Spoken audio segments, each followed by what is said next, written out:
Ang topic po natin ngayon, it's all about what are you striving for? Amen? So, para saan ka ba gumagawa? Para saan ka ba nagsisikap? No? Striving means pagsisikap. No? Para saan ka ba nagsisikap? Marami tayong pagsisikap sa buhay. Nagsisikap tayo para sa ating pong mga anak, makatapos ng pag-aaral. Amen? Nagsisikap tayo para makapag-build ng ating magandang tahanan. Nagsisikap tayo sa isang goal sa buhay. Ang dami nating pagsisikap sa buhay. Kaya nga ang tanong natin, what are you striving for? Striving to strive means to try hard more. O to try hard more. Ang ganda sa English, no? Yung nagsisikap ka, nagpupursige ka talaga hanggat hindi mo nakukuha, hanggat hindi mo nare-reach yung goal. Nagsisikap ka sa buhay. My dear brethren, huwag kayong titigil sa inyong pagsisikap. No? You must try hard more. No? Huwag kang titigil, huwag kang hinto. Dahil malakas ka pa, you must try hard more. What are you striving for? Philippians 3 verse 12 to 14, ang sabi po ni Pablo dito, mga magulang kapatid, hindi sa nakamtan ko na ang mga bagay na ito, hindi rin sa ako'y ganap na. Tingnan niyo po, ang sabi ni Pablo, hindi sa nakamtan ko na ang mga bagay nito, hindi rin sa ako'y ganap na. Hindi pa siya perpekto. Ibig sabihin, hindi pa niya nare-reach ang goal niya. Hindi ako nagyayabang dahil bagamat ako'y nangangaral sa inyo, hindi ako ganap na. Meron pa rin akong mga pagkukulang, meron akong kahinaan, sabi ni Pablo, paraphrase. So dito makikita natin, no, hindi pa perpekto ang buhay. Bagamat going to perfection tayo. Marami pa tayong i-strive sa buhay, tandaan niya, marami pa tayong dadaanan, marami pa tayong hihilingin sa Lord na minsan na hindi pa niya ibibigay. Marami pa tayong mga pag-down and up sa buhay na darating. No? Lalo tigit ang mga kabataan. But, anong sabi ni Pablo? Ngunit sinisikap kong maisakatuparan ang layunin ni Kristo Jesus nang tawagin niya ako. Mga kapatid, hindi ko pinapalagay na natupad ko na ang mga bagay na ito. Ang ginagawa ko ngayon, nililimot ang nakaraan at sinisikap na makamtan ang nasa hinaharap. Nagpapatuloy nga ako tungo sa hangganan upang kamtan ang gantimpala ng pagkatawag sa akin ng Diyos sa pamamagitan ni Kristo Jesus, ang buhay na hahantong sa langit. And that is the goal of Paul, no? Si Pablo, ang daming naranasan sa buhay. Bagamat na nakalusot na siya sa kagutuman, pero ang dami pa rin niyang naranasan. Pag nalutasan mo na ang isang bagay, ang isang problema, wag kang makampante dahil sa isang iglap, meron na naman darating na problema. Amen? Hindi pa tayo ganap, sabi doon. Patuloy tayong tinetest, sinusubok, challenge sa Lord para tumibay tayo sa ating pananampalataya. Yun ang gustong parating sa atin ni Pablo. What is the point of Paul upon this letter from Philippians? Una, perseverance. My dear brethren, no, ang perseverance yung tinatawag na pagtsatsaga, sigasig, no? It is a constant effort, yung tawag sa English, or enthusiasm. Meron kang kasigasigan. And Paul emphasizes the importance of perseverance in Christian life. So, ine-emphasize ni Paul kung gaano kaimportante ang pagtsatsaga sa bawat isang Kristiyano. No? Ang bawat isang Kristiyano, according to Paul, must persevere o magkaroon ng tinatawag na pagtsatsaga o sigasig sa buhay habang nakakilala sa Panginoong Jesucristo. And Paul acknowledging that he has not yet reached the goal, no? Dahil hindi pa niya nakakamtan yung talagang kaganapan nung kanyang minimithi sa buhay. Kaya nga mga magulang kapatid, no? Katulad nga po ng buhay natin na sinabi ko, una, elementary, susunod high school, di ba? Susunod college, pagkatapos ng college, no? Hindi pa natatapos. After your college, you must work. Amen? Yung goal mo continuous. Yung journey mo continuous. At hindi pa natatapos sa pagtatrabaho nyo lang. No? Dahil may pera ka na, may ipon ka na, nakakita ka ng pag-ibig, you must be marriage. Kailangan mo na mag-asawa. Ang sabi na matatanda, matanda ka na. No? Naghahabol ka na sa panahon. Mag-asawa ka na. Tingnan mo katabi mo, hopefully, wala pa naman. So dito makikita natin, sigasig, kailangan meron tayong kasigasigan. And after you marriage, and then you have a family. Marriage sa mag-asawa, ang tawag, pag nagkaanak, that is family. Hindi ka masasabing family kung wala kang anak. Kailangan magkaanak ka para tawagin kang pamilya. Binubuo ng institusyon ng elementary. Ang pamilya ay binubuo ng nanay, tatay, at anak. Iyan ang family. So, hindi pa natatapos ang journey mo. Ang pagtsatsaga mo, ang kailangan mag-persevere ka. No? After your family, magkakaroon ka ng big responsibility. Mas lalong nadagdagan yung tinatawag na journey in life. Nung nagkapamilya ka. Amen? Dumami ang responsibilidad. Hindi pa pala natatapos sa pagtsatsaga na nag-aral ako, nakatapos ako ng pag-aaral. Nagtrabaho ako, dumami pero ako, nag-asawa ako. Akala ko magiginhawa na ang buhay ko, malalagay ako sa tahimik. Nung nag-asawa ako, lalo ako nalagay sa gulo. Yung anak mo ang lilikot, no? Di ba? Bagamat sila'y mga cute, pero ang lilikot. Di ba? Ayan ang mga anak eh. And after that, daughter, the children, son and daughter, ano ang susunod? Magkakaasawa sila, magkakaapo ka. Hindi pa natatapos. Tatapos ka sa pag-aalaga and then pasimula ka na naman ng unang journey. Babalik ka sa unang journey nung inaalagaan mo ang iyong mga anak. Inaalagaan mo ngayon ay ang iyong mga apo. Kaya lagi yung sinasabi, matatapos lang, marireach mo lang ang goal kapag nawala ka na sa mundo. And that is Paul. Magiging ganap ka kapag natapos mo ang tungkulin mo dito sa lupa. Kapag patay ka na. Perfect ka na. Tingnan mo katabi mo. Kapatid, sabi mo, gusto mo maging perfect? Sabi niyan, ayoko pa. Okay lang, may pagkakamali pa ako. Ayoko pa maging perfect. Kasi minsan may sinasabi, ay perfect yan taong yan. Walang taong perfecto. Amen. Kung si perfecto nga pangalan niya na perfecto, nagkamali pa. Di ba? And that is a cycle of life. No? Paul also emphasizing that every Christian must persevere. Kinote ni Pablo to sa Thessalonians. Anong sabi sa mga taga-Thessalonia? Sa Church of Thessalonians, huwag pakainin ang tamad o ang ayaw gumawa. Because si Pablo, punong-puno ng pagtsatsaga. Punong-puno siya ng kasigasigan, paggawa. Kaya sinabi niya sa mga taga-Thessalonians na nakita niya may mga taong tamad, ayaw gumawa, walang ginawa, kundi kumain lang ng kumain, umasa ng umasa. Kaya sinabi ni Pablo yon sa Church of Thessalonians, huwag niyong pakainin ng tamad o ang ayaw gumawa. Tingnan mo yung katabi mo. And also Solomon notes to sluggard. Sluggard means taong tamad. Sluggard. Sabihin nyo nga, sluggard. Sluggard.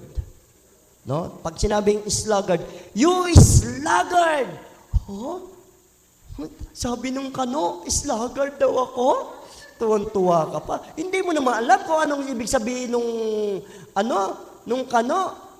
Sluggard. sluggard, lazy. Yun, parang alam mo pa yung lazy, pero yung sluggard, hindi mo alam, sinasabihan ka ng kano na tamad ka.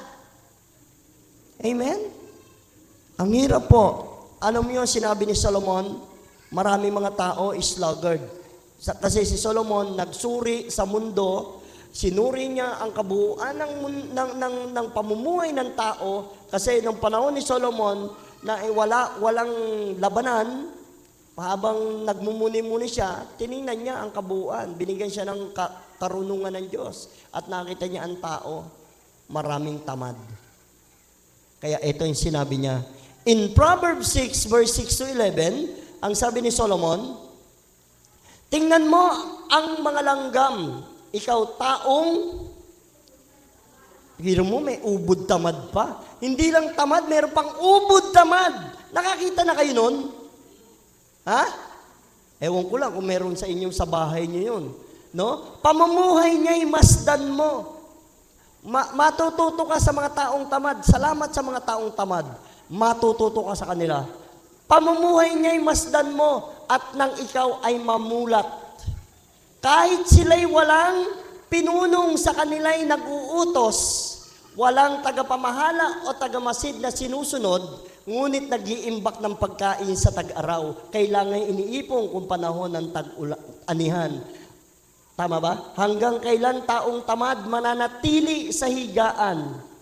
Kailan ka babalikwas sa iyong pagkakahimlay? Tingnan niyo po, ang taong tamad, tanghali na kung gumising. Tingnan yung katabi mo.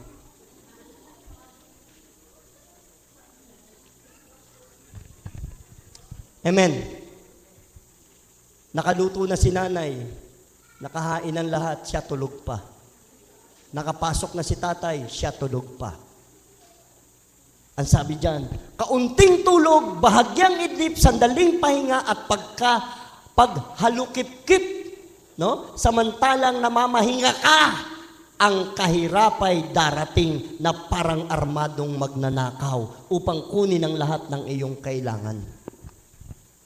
Wala ka nang mahihita kapag hindi ka gumising ng maaga. Amen? Ang hirap yata, no? Ang sakit ng katawan ko, Nay. Wow, sumakit pa katawan mo, ha? Paano hindi sasakit ang katawan mo? Tulog ka ng tulog. Sa gabi, gising ka. Wala nang trabaho sa gabi. Wala ka nang ginagawa sa bahay. Bakit ka nagpupuyat? Di ba? Ang dami mga kabataan ganun. Amen? Mas mainam pag tumanda kayo, maranasan nyo yan. Kasi pagka matanda na, ba't ganun? Pag matatanda, madaling araw, nagigising na. Di ba? Hindi na tayo makatulog. Kaya ang ginagawa ko, kapag gano'n, 2:00 pa lang, ginigising na ako ni Lord, nagpe-pray na ako, Lord. Kaunti lang ang tulog ko. Minsan, 4:00, mag-aano na ako dito sa church. So, nagpe-pray kami rito. Kung anong oras, gisingin ako ni Lord, pero hindi na ako magising ng 9:00, 8:00. 7:00 nga, hindi ako magising eh. Tingnan mo katabi. Tanong mo nga, ikaw kapatid, sabi mo, ikaw kapatid, anong oras ka na bumabangon?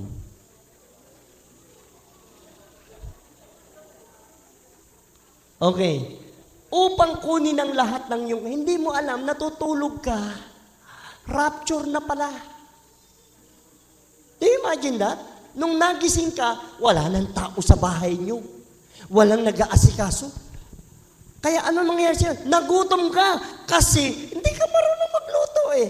Lagi ko sinasabi sa inyo, kayong lahat, mga babae, kami, lalaki, tinuruan ng magulang ko, nung nanay ko, maliliit pa lang kami, hinawakan ng syense.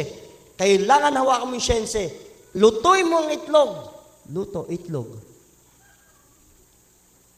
Lumaki kami ganun. Pinahawak kami ng syense, maliliit pa kami. At pag nagluluto yung mother ko, nandiyan kami sa tabi niya, pinakikita niya kung ano ang klase ng lutong lulutuin niya. Subukan niyo kumain dito pag luluto ko kayo. Anong gusto niyong luto? Hindi kami pinalaking tamad. Pinahawak kami ng mga bagay na dapat, nung nagpipintura yung father ko, no? 10 years old ako, hawakan mo yung brush, pinturahan mo to. Naarkila siya para mamintura, pinahawakan sa akin ng brush, nagpintura ako, nagdo-drawing siya, hawakan mo to, gayahin mo ko. Nakapagdo-drawing siya, nakapagdo-drawing na rin ako. Do you imagine that? Kailangan ng magulang, huwag kinukusinti ang anak. Amen? Lalaki yan na wala. Kahirapan darating dyan. Hindi niya na matatamasa yung tinatawag na kaginawahan. Bakit? Pagluluto lang, hindi mo pa alam eh. Bato-bato sa langit, tamaan. Sabi ni Jonah, ako pastor, marunong magluto. Di ba? Hindi, masarap magmaha si Jonah. Yung mga kakanin, no? Di ba? Nagkakanin yan, di ba? So, kaya, alam mo na, Jonah, kung paano kikita ng pera. Okay, next. Ano pa yung sinabi ni Solomon? Kawikaan 24:30-34. Ano sabi diyan? Napadaan ako sa bukid. May bukid. At ubasan ng isang tamad at mangmang. May bukid rin pala ang mga tamad. Tumatrabaho naman pala ang mga tamad. Hoy, wala akong pinatatamaan sa inyo ha. Kung masaktan kayo, mag-persevere kayo. Amen? Para umasenso ang buhay nyo. Napadaan ako sa bukid ng isang taong tamad. Ito'y puno ng matinik na damo at gumuho na ang bakod nito.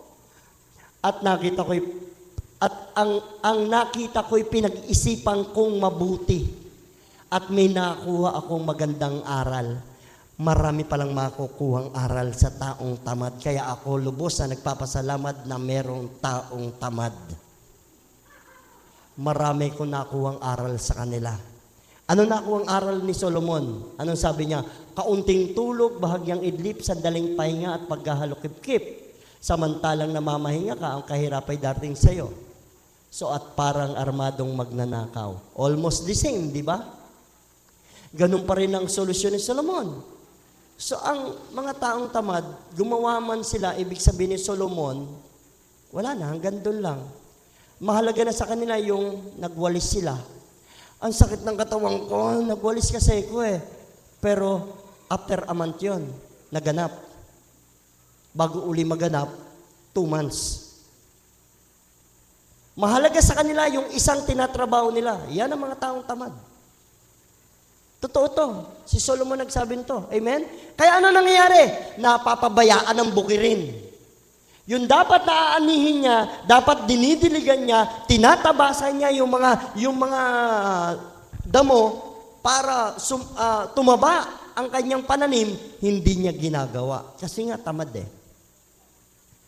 Kaya sabi diyan uli ni Solomon, darating na naman sa kanyang kahirapan. Kasi walang aanihin eh. Amen? Next, ano pa sabi ni Solomon? Kawikaan, bugbog na yung mga tamad ah. Tingnan mo katabi mo, pag lumungkot yan ang tamad. Bubog na. Hindi ako naganon to ha. Tinuturuan tayo ng Lord.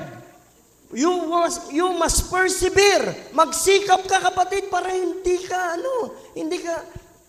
alipinin ng mayayaman. Pagka may pera, sabi nga ni Chinkitan, kapag may pera ka, marami kang kaibigan. Amen? Pero pag wala kang pera, para kang nandoon sa basurahan. Kaya ang goal ni Chinkitan, mag-ipon. Kailangan meron kang maipupundar, meron kang naitatabi. Okay, next. Kawikaan 26:15. Ang kamay ng tamad ay, pakibasa po. Do you imagine that? Ang tagal sa kainan. Meron ba sa inyong mga anak na ganon? Biro mo, kumain, almusal na, no? Nag-almusal ng alas 7, alas 8 siya nagising o alas 9. No? Natapos siya alas 11 bago niya iniligpit yung kanyang pinagkainan. Buti nga kung magligpit. Do you imagine that? Hindi mailapit sa bibig dahil sa katamaran. Mama, subuan mo nga ako. Nag-ML pa ako. Naglo-Roblox ako. Eto namang si mama, ay sige na, kaya pabayaan yung anak. Do you imagine that? 30 years old na, sinusubuan mo pa? Hello? Mali ang palaki ng magulang kapag gaganon. Ako na nagsasabi sa inyo, mali. Kasi hindi matututo ang anak nyo, kawawa lang ang anak nyo kapag nawala kayo. Hindi marunong magtrabaho, hindi marunong mag-persevere, magsikap sa buhay. Hindi ang palagay ng tamad, siya ay mas marunong kaysa 7 taong wasto ang tumugon. Kung tumugon, ayan ang mga trabaho ng tamad. Akala mo mas marunong pa sila kaysa sa mga nagtatrabaho. Amen? Sa mga nagsisikap. Marami ang opinyon, pero hindi naman ginagawa. Natututo tayo? Amen. Hindi ako nagagalit. Gusto lang tayong turuan ng Diyos na magsikap sa buhay. Huwag kang maging tamad. Narinig niyo na ba yung yung kantang yung 3 Pinoy? Huwag kang tatamad-tamad. Ganun pang tono nun eh. Huwag kang tamad pagkat walang pupuntahan ng isang taong tamad. Napakinggan, kwento eh, na yun, di ba? Hindi ko alam kung 3 Pinoy yun eh. Huwag kang tatamad-tamad. Di ba? Huwag kang walang pag-asensya sa taong tamad. Tamad! Ganun ang pakinggan nyo yun. Pero siguro hindi papakinggan ng mga tamad yun. Awikan 22:13, binubugbog tayo ni Solomon. Ang tamad ay ayaw lumabas ng bahay, ang idinadahilay, may leon sa daan.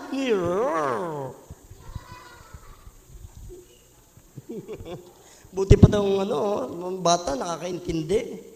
So, ibig sabihin, ang taong tamad, many reasoning, maraming dahilan, kaya wala nang pinatunguhan ang kanyang buhay. Kapag ang isang tao maraming dahilan, hindi nagagawa iyan ng paraan. Wala nang kahantungan ng buhay mo, kapatid, kapag gaganyan ka.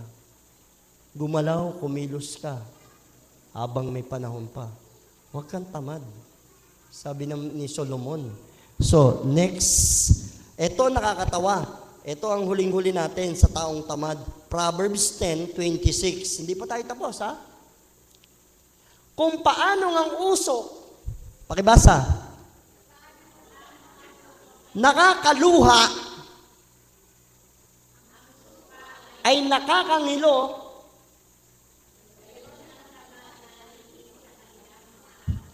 saklap nito, naluluha pa. Si Solomon, sinabi pa to, naluluha ako sa mga taong tamad, parang usok. Saka para silang mga suka. Napapangiwi ang aking, di ba? Ang aking muka sa mga taong tamad. Amen? Nangingiwi ba kayo kapag may taong tamad sa bahay nyo? Di ba? Tapos magtatanong pa yan, ano ulam?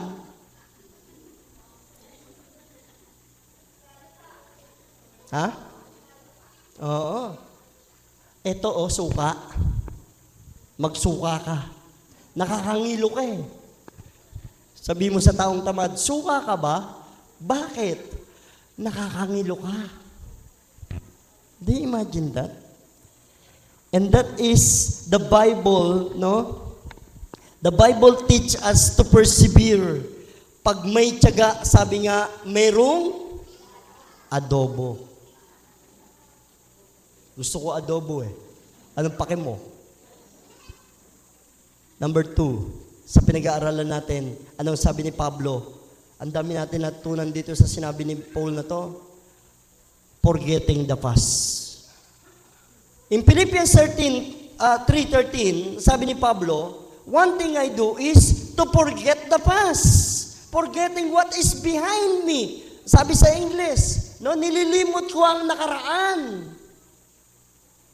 Sabi ni Pablo, ang ginagawa ko para matuloy ang pagsisikap ko, nililimot ko yung nakaraan. Meron ka bang nakaraan? Kapatid, meron ka bang nakaraan? Sino ba mga may nakaraan? Hindi mo pa malimut-limutan. Tapusin mo na yon. Sabi niya, what is behind me? O yung pag sinabing behind, likod. No? Kalimutan mo yung nasa likuran mo. In symbolically, that is the past. Yung nakaraan. And don't look back behind you if you ever to achieve your goal. Huwag kang lilingon sa nakalipas mo. Huwag mo nang balikan pa yung mga sasakit na alaala sa buhay mo. Kung gusto mong ma-reach ang goal, ang tutok lang sa harapan mo. Amen? Huwag mo nang panghinayangan yung success mo. Huwag mo nang stressin, no? Ang iyong buhay sa mga past mistakes, sa mga pagkakamali mo noon, kasalanan mo noon, pinatawad ka na ng Diyos ngayon. Huwag mo nang stressin ang buhay mo. Amen? Maliban na lang kung binabalikan mo pa ito, paulit-ulit ka lang. Hindi ka magkakaroon ng focus instead of present future. Kailangan may focus tayo, mga magulang kapatid. Focus on present, not your past. Yung ibig sabihin, yung ngayon, hindi na noon. Amen? Tapos na yung mga era noon. Tapos na yung tinatawag na, yung today, not yesterday. Today ngayon.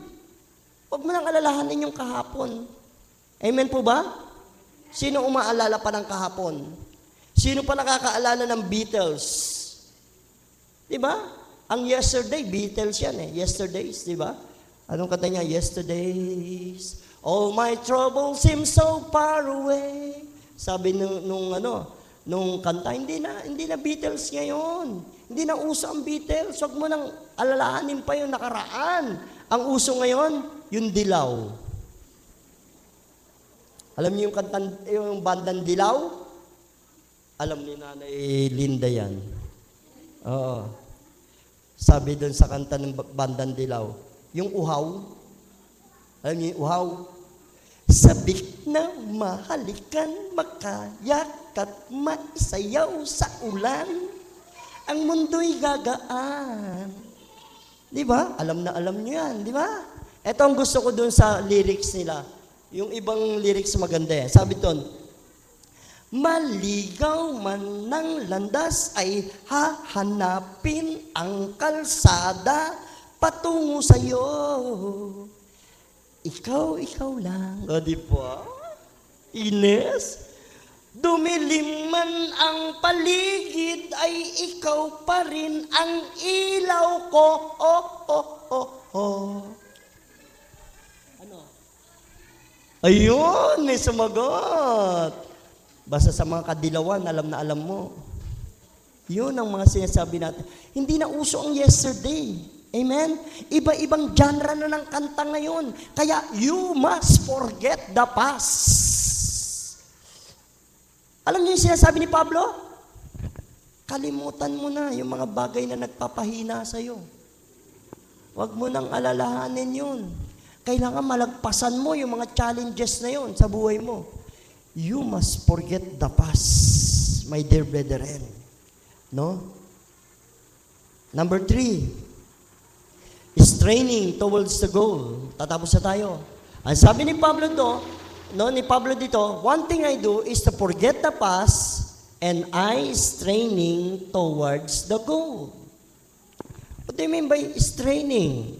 No? Nagpapatuloy nga ako tungo sa hangganan. Sabi ng Pablo, Paul encouraged believers to strain towards the goal, to know Christ and becoming like Him. In verse 13, anong sabi dyan? Verse 13. Philippians 3, verse 13 muna. Wala? Okay. Ano yung goal ni Paul? Ayan, mga kapatid, hindi ko pinapalagay na natupad ko na ang mga bagay na ito. Ang ginagawa ko ay nililimot ang nakaraan at sinisikap na makamtan ang hinaharap.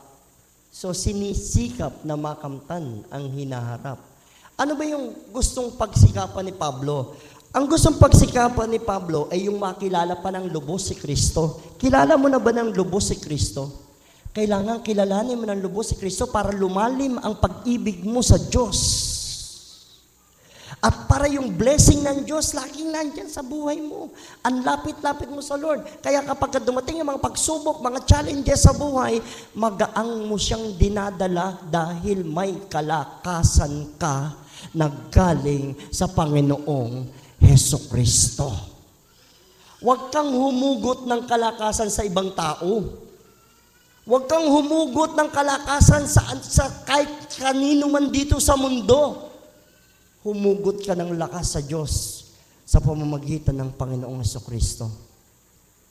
Naniniwala ako, lalakas at makakamtan mo ang goal mo. You must straining towards your goal. Amen?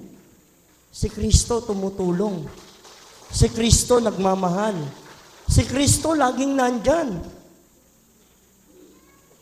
Alam niyo, habang kumakanta ko, hindi ko mapigilang tumulo ang luha ko kanina eh.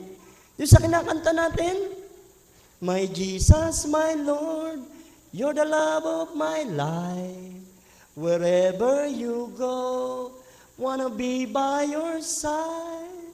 No longer I, but Christ lives in me, serving you for all eternity. My eyes set on you in this race that I run. No longer my ways. Let your will be done. Make me a servant that my heart ever true. Clinging to the cross, I follow you. Kailangan, kung sa Facebook, nagpapalo tayo sa mga vlogger, kay Cobra King, naisingit yun. Kay, sino pa pinapalo nyo? Ang dami nyong pinapalo eh. Di ba? Oh. Ba't hindi natin yung pag-follow natin kay Jesus, yung pag-subscribe natin kay Jesus, tuloy-tuloy ang follow. Amen? Hindi yung nauudlot ang pagiging follower nyo. Kung Noranians ka, diehard kang Noranians, maging diehard kang Christonians. Amen? Hallelujah. Palakpakan nga natin si Jesus. Alam nyo, ang gusto, eto si Paul, bilib ako dito kaya gusto ko pinag-aaralan lagi ang buhay ni Paul Alam niyo kung ano yung desire ng puso niya in Philippians 3:10? Ang tanging hangarin ko, ang tanging hangarin ko ngayon ay lubusang makilala si Kristo. Pakibasa yung susunod.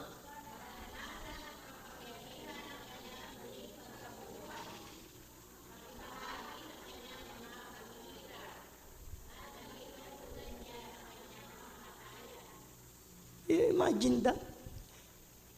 Maranasan. No? Makibahagi. No? At katulad niya sa kamatayan. Ang tindi ng hangarin ni Paul No? Ang hirap nun nangyari kay Paul. Alam niyo ba yung nangyari kay Paul? Matindi yung nangyari kay Paul. Kung susubaybayan niyo yung buhay ni Pablo, talagang bukod sa kinulong siya, yung ihahandog na siya, ibig sabihin papatay na siya At brutal ang pagpatay noon. Yung iba, hindi ko alam kung si John Davila, sino ba yung yung sa kumukulong mantika, si James yata yun, inilagay sa kumukulong langis. Ganun ang pag-torture sa mga Kristiyano, pagka-follower ka ni Jesus. Yung iba nilalagari, pinapalapa sa leon, buhay pa. Samantalang kayo, tayo na. Masakit lang yung ingrown. Hindi nasasamba. Amen? Amen? Diba? Samantalang sila, nagpapakamatay sila alang-alang kay Kristo. Kahit ano mangyari. No? Kahit iwanan ako ng girlfriend ko, sasamba ko.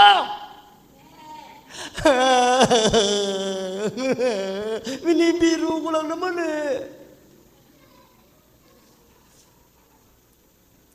Ang hirap iwanan pagka iniwanan ka ng nasa puso mo. Amen? Parang gusto mo na magpakamatay eh. Dahil mga kabataan nagpakamatay dahil sa iniwan ng girlfriend, iniwan ng boyfriend. Pero hindi nila alam na dinadaya sila ng puso nila. Amen? Kaya kailangan sa relationship nyo, dapat nandyan si Jesus Christ para tumagal kayo. Amen? Mag-girlfriend, boyfriend man yan, o mag-asawa yan, o kahit saang relationship, sa family relationship, dapat si Jesus Christ nasa gitna. Hallelujah. And last but not the least, continuously the task that God called you. Ang sabi ni Pablo, sa verse 3 to 14, anong sabi diyan sa 14? Pakibasa po, nagpapatuloy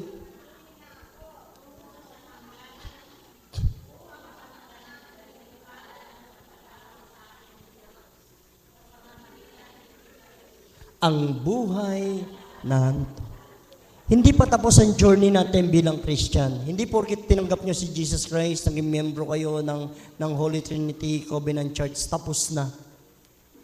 Hindi pa po doon natatapos yun. Sabi ko nga, ang katapusan ng lahat ng bagay ay yung tungkulin mo na nagampanan sa Panginoong Kristo at kapag nawala ka na sa mundong ito, yung humahantong ka na sa buhay mo sa langit. Yun ang kaganapan natin mga Kristiyano. Pero dito, hindi pa tayo natatapos. Hanggat nakakilala ka sa Panginoong Kristo, hanggat nabubuhay ka rito, obligado mong manampalataya sa Kanya at gawin ang tungkulin natin sa Panginoong Hesus. Yun ang kondisyon. Kaya huwag kang magtatampo. Huwag kang masasakit ang loob mo. Kapag minsan hindi binibigay ng Lord pa yung ang blessing para sa iyo, magantay ka lang. At ipakita mo sa Panginoon na ikaw ay nagtsatsaga. Alam nyo, kailangan sa buhay nagpapatuloy. Hindi ka dapat huminto, nagpapatuloy. Sabi ni Pablo, ang ginagawa ko ay nagpapatuloy tungo sa hangganan. Yung goal mo, pangarap mo, magpatuloy ka, kapatid. Tandaan mo, ang journey hindi natatapos sa isang step lang. Marami pang step ang journey natin sa buhay. At magpasalamat ka, binubuhay ka pa ng Diyos.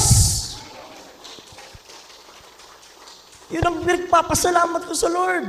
Buhay pa ako ngayon. Binibigyan pa niya akong buhay para mangaral ng salita niya dito at sa marami pang mga tao. Magpasalamat tayo sa Lord, buhay pa tayo. Yun lang, dapat ipagpasalamat mo, huwag ka na maraming reklamo. Mga tao, ang daming reklamo, naiiyak ako sa mundo. Ang daming yung reklamo rito, mga tao. Patuloy lang, mga kapatid. Ina-encourage sa'yo ng Holy Spirit, don't give up. Laban lang. No? Sabi nga ng mga Koreano, keep fighting. Keep fighting. Di ba? Sa mga Kristiyano, keep running. Always, you must run. Amen? Tumatakbo tayo sa takbuhang nasa ating harapan. Patuloy lang. Habang tumatakbo ka, unti-unting may natatabas sa iyong katawan, ugali. Dapat sa pagtakbo natin sa Panginoon Kristo, nabawasan yung galit mo. Tumatakbo ka sa Panginoon Kristo, nabawasan yung pag-uutang mo. Tumatakbo ka sa Panginoon Kristo, nabawasan yung pot mo. Tumatakbo ka, patuloy lang sa pagtakbo. Huwag kang hihinto. Kung gusto mong may marating sa buhay, huwag kang hihinto. You always keep fighting, keep running, and keep moving. Life is continue changing. Nababago lahat ang panahon. Pabago-bago ang sitwasyon. Pero tandaan mo, sa lahat ng panahon, nandyan ang Panginoong Jesucristo. Hindi siya nawawala at kailanman hindi mawawala ang presensya niya sa mundong ito. Kahit may lumilipad ng mga kotse ngayon, hindi pa rin mawawala ang Panginoon. God called us, our conclusion. Ang conclusion natin mga magulang kapatid, meron ba? Sinulat niyo yung conclusion? God called us, tinawag tayo ng Diyos to, number 1, move forward. Amen? You must move forward. Kalimutan mo ang mga nakaraan mo. Next, to reach the goal. Hanggat may buhay, sikapin mo, magsikap ka, abutin mo ang pangarap mo. Katulad ni Doc Annalyn. Abot kamay ang pangarap na halata. Meron pa ba nun? Natapos na? Naabot na ni Doc Annalyn ang pangarap niya. Galing talaga. Late na pala ako. And last but not the least, win the prize. Huwag kang hihinto hanggat hindi mo nakukuha ang gantimpala. Amen? Alam niyo mga magulang kapatid, ito ang sikreto. Lahat ng mga Kristiyano nakakilala sa Panginoong Jesucristo may gantimpala. Hindi lamang sa langit kung hindi maging sa mundong ito. Huwag kang hihinto sa pananampalataya para makamtan mo kung ano ang gantimpala ng Diyos sa iyo.